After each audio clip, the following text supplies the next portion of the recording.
I actually saw some information in the newspaper talking about a young man from North Charleston that attended Garrett High School and went to college and how well he was doing.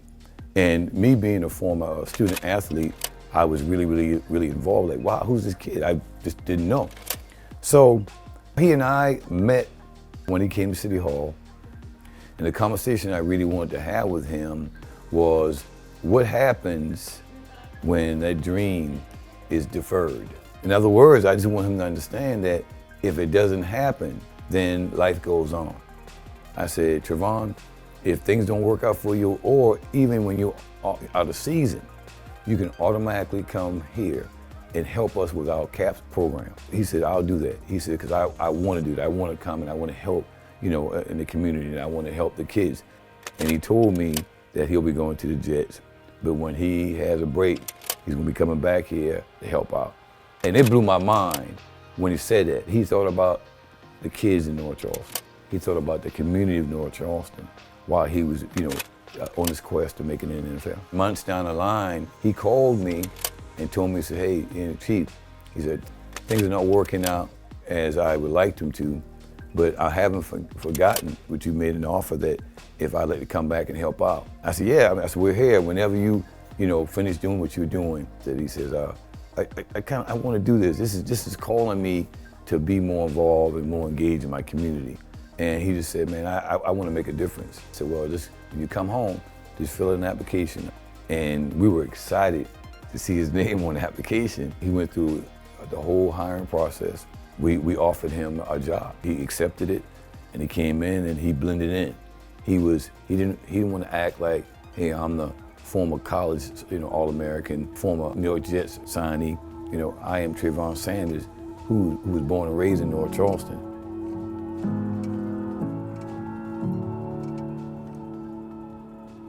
I grew up in the south side of North Charleston, also known as the Macon for the ones who are from North Charleston.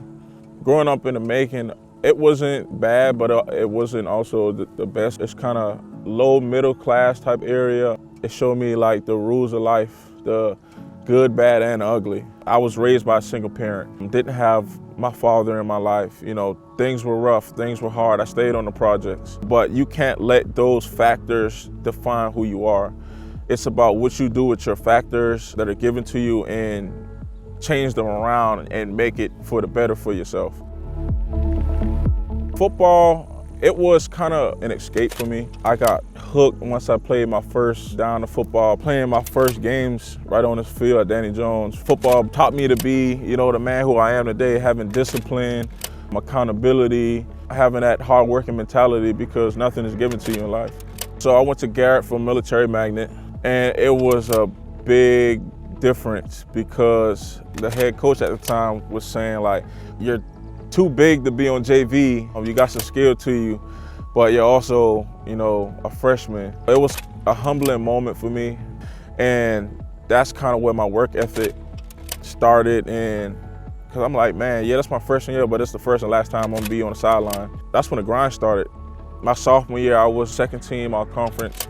Then I went to my junior and senior year where I really elevated my game. First team, I'm getting all these accolades. My senior year, I got All-State. I was an All-State player. I was one of the top defensive linemen in the state. Then I got an offer from Troy University. I took it, went to Troy University, started all 4 years at Troy. But then I ended up getting signed as an undrafted free agent with the Jets.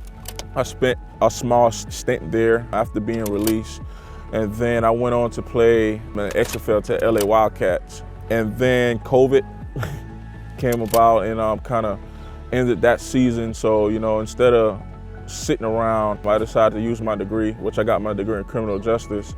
I wanted to leave Charleston, but I'm like, why not fix your own community before you try to leave and go fix somewhere else? So that was something big.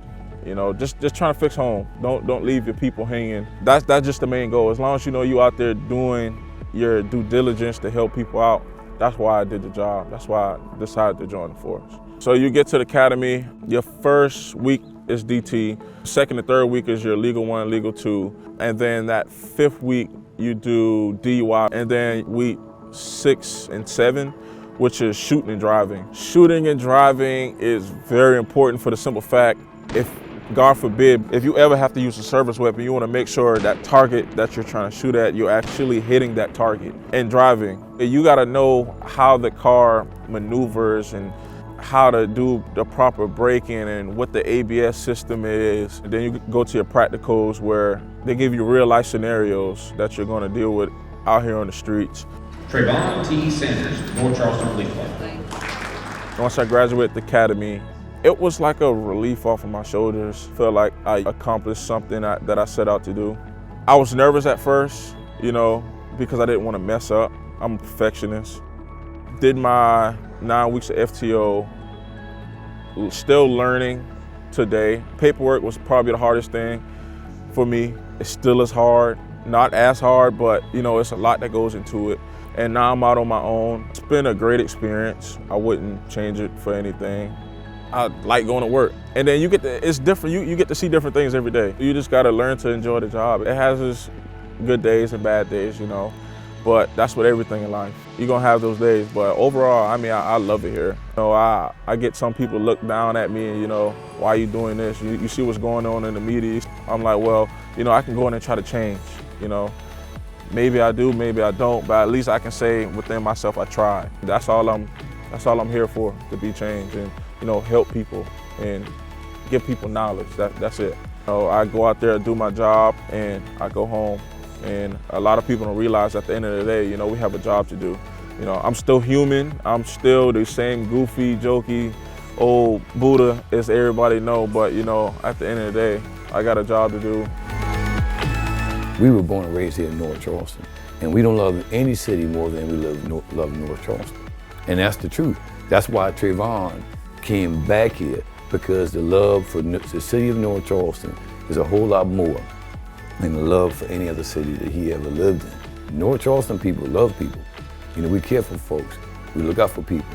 So the young people who we're trying to recruit, we're trying to attract, you as a young person, if you really want to make a difference, if you're tired, just like we're tired, and you want to make things better and change things from being bad to make it better and good, then yeah, step up. Step up. We have a job for you. All you gotta do is come here to North Charleston. We'll get you working, and then you can truly be a change agent for your community.